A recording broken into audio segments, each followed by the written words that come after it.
Michigan Wolverines and the Louisville Cardinals. And there are the starting lineups for each team. It's going to be interesting to watch this matchup between these two shooting guards. Good guard play can open things up inside and can create easy baskets.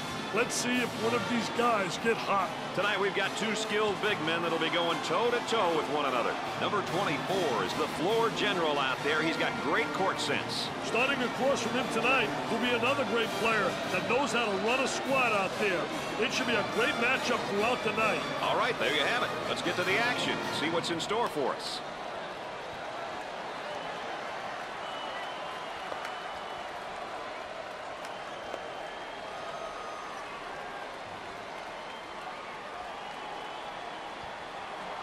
Teams are ready to go, and we're ready for the tip. And we begin with a tip-off of the first half.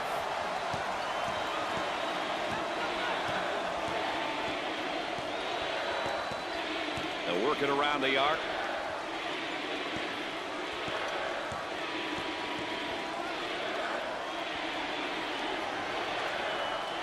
Great anticipation defensively. Pressure that basketball, help one another, communicate. You better believe that was amazing, Mr. Nessler. This young man's the real deal. He's the truth, baby. I believe, Brad. I believe. What a flush. What a slam bam jam. What a way to make a statement. He makes the block. Number 3 takes the feed. On the dribble, gives it up.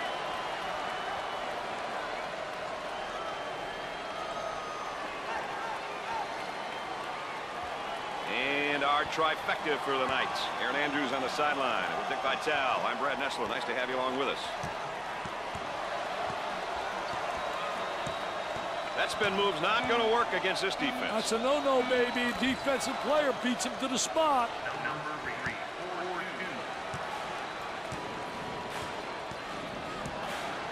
I'll tell you, he missed the post guy. The post guy had the great angle, was locking on the box. Goes up for 2. Perfectly executed. Well, Dick, this would be a great candidate for our Pontiac game-changing performance right here. I'll tell you, take a look at great move attacking the basket, and better yet, a great candidate for a Pontiac game-changing performance. The center with the ball. Excellent spacing. That's so important to a good offensive set. It's even more important to have talented guards like they have. Yeah, that helps. For the bucket, number 5 is called for the defensive foul. First team foul. Let's go to the third member of our broadcast team. Here's Aaron Andrews. Well, Brad, in regards to our player matchup, the coaching staff has expected it to be evenly matched up across the board all night long. But you wonder, who's going to be the first one to throw the punch? Thanks, Aaron. EA, of course, our third member, getting that additional insight and dealings from the sideline. Sinks it.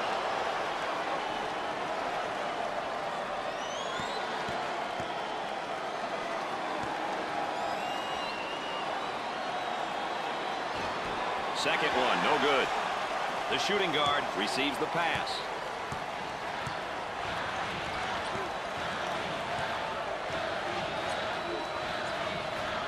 Gave it up.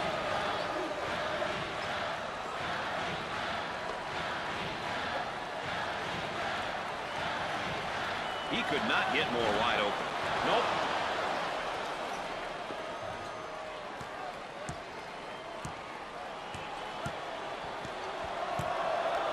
Here comes the ball screen. On the dribble, gives it up.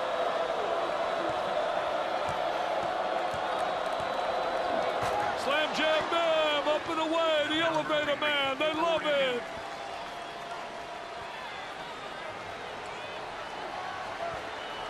And there's sort of a snapshot of our game tempo. We've seen a combination of both short and long possessions here, Brad. Nothing wrong with that if that's your team's ideal style of play.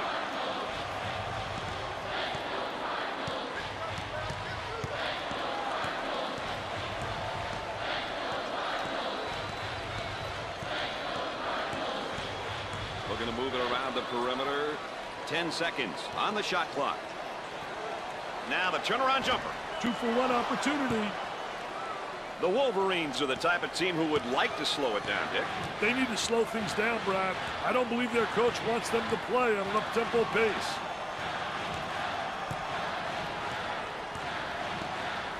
Gave it up.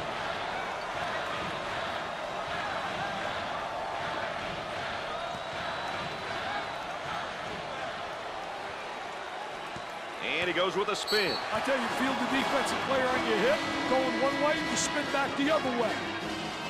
Number 22 gets in on the action for the first time tonight. He has a great presence when he steps on the floor, Brad. To the charity stripe. Gets the first.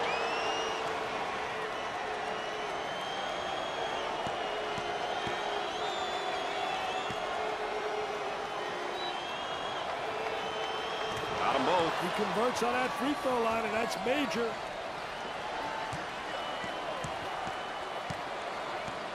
They've got him right where they want him, Richard. He passes it out of the trap. They've got a shooter spotting up on the three-point line. Escape the trap. Tries for two. The lay-in. At the half, the Cardinals trail by one.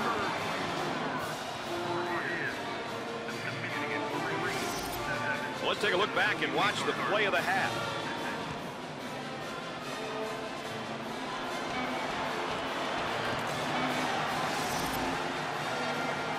Nick, what are you seeing so far in terms of points of emphasis? Talk about execution. They really delivered on the keys I brought up during the pregame. That demonstrates that they are well prepared and wanting this win. It's all about doing what you do well, isn't it, Dick? It's such a simple concept. Let's see how these guys do in the second half. Louisville did a terrible job cleaning the glass in the first half. How many times you and I hear coaches preach about the importance of rebounding the ball on both ends of the floor? I don't know where the players' minds are. Maybe they're thinking about their dates.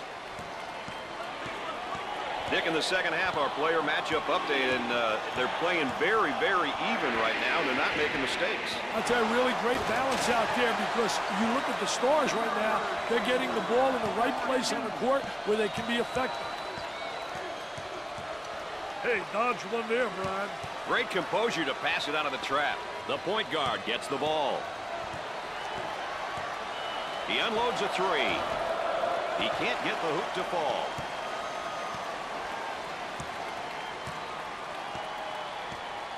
The center gets the ball.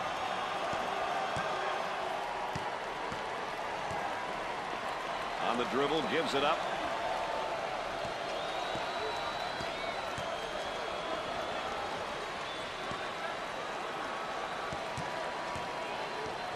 For two. Great shot block right there. They had some good movement on the offensive side. He beats him to the punch defensively. What a terrific job. Footwork really excellent on the post play. Dick, you got to be prepared when you go up against this team. They love to pressure in the full court. Hey, you've got that right, Mr. Nessler. They like to get in your face and force you to commit turnovers. Great composure to pass it despite the trap, Brad.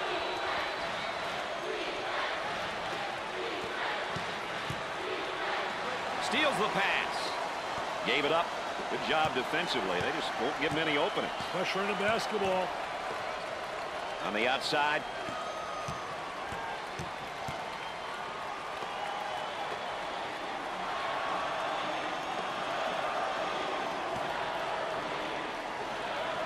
He shoots the jumper. The Cardinals have got to continue to get him the ball. Brad, he's on fire. He passes it out of the trap. The skip pass is picked off. The center with the ball. Way off target.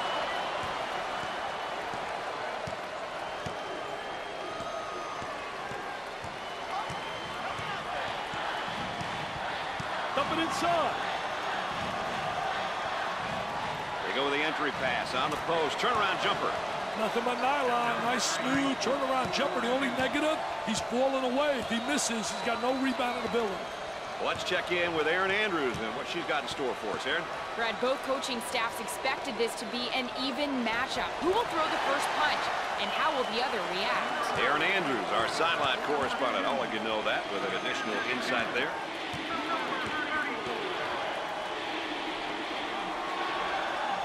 The ending to this one might be headline news in tomorrow's paper. At this point in the game, clock management and execution are really important. The team that does these things well will win, I guarantee it.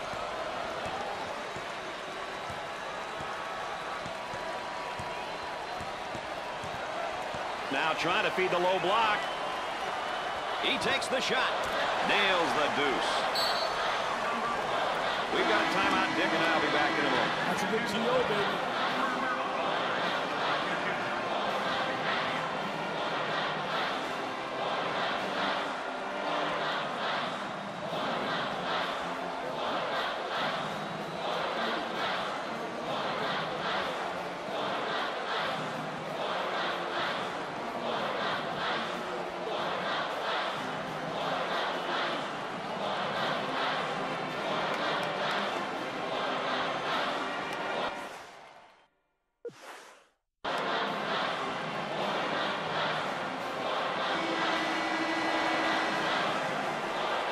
A lot of time to go now, Dick, on a 7-point lead. That's right, Brad. A lot of time. They don't need to start forcing shots.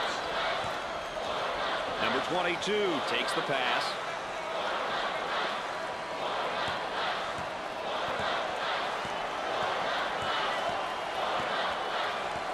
For two. Sweet-looking shot. He is super. He really is. The lead is 5. What happens now, Dick? Well, this is where momentum can swing in your favor or go against you, enough to blow your game. And yet another foul.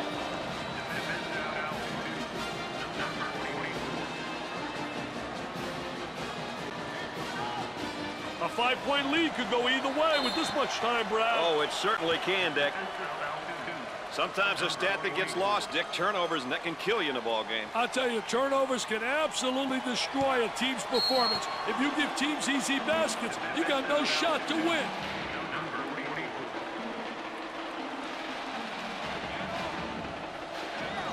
Number 44 with the foul. 5th team foul.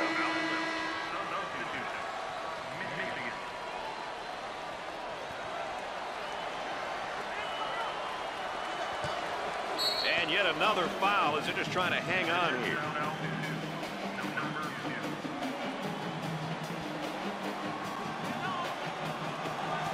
Foul, and that stops the clock again.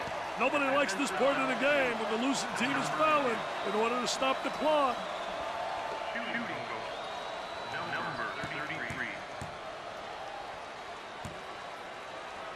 This is the team's first trip to the free throw line. No rebounding that.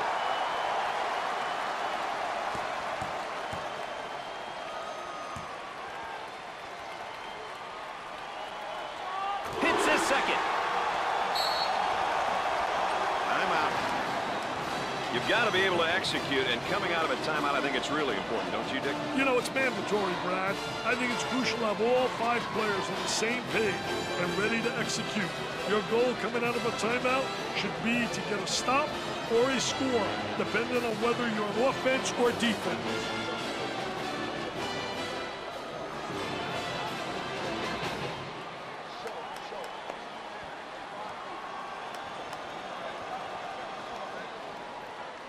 Do you think they switch things around here for the moment, Dick? I don't think so, but we'll wait and see, Brad. On the dribble, gives it up. And the clock stopped with a foul. Brad, I think they'll continue to do so in an attempt to get back in the ball game. They should look to foul the opponent's weakest free throw shooter.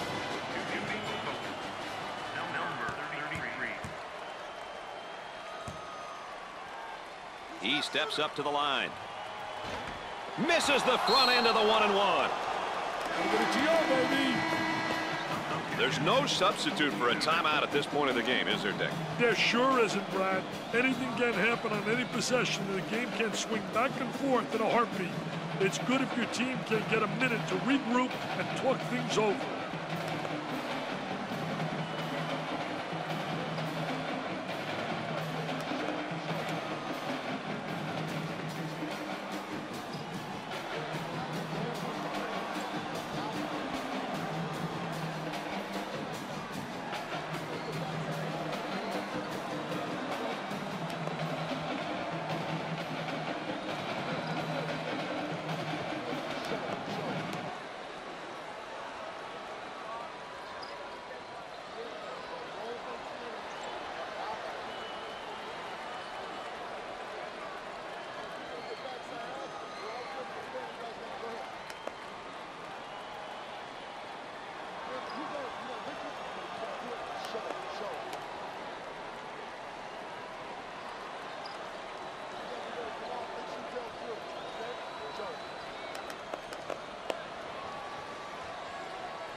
Maybe some game plan changes, Dick? You never know what's coming, Brad.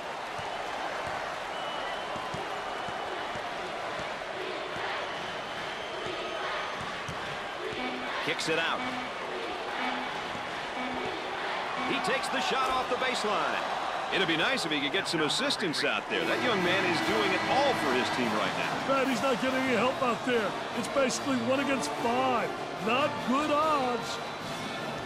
Final thoughts, Dick. What are they? Every game there's a plan, Brad. If you execute the game plan, you usually win. Occasionally, you'll play a better team, and they'll just beat you because they're more skilled. However, with a solid game plan and the ability to play your team style, anything can happen. Folks, it's all about controlling the tempo. If your team is playing their style of play, usually good things are going to happen. Dick, we're taking a look back now. We've watched this marquee matchup throughout the ballgame. How do you think it played out? Well, that's how you win. You got to execute as a team. You got to make sure the right people shoot the shot. And I'll tell you, the PTP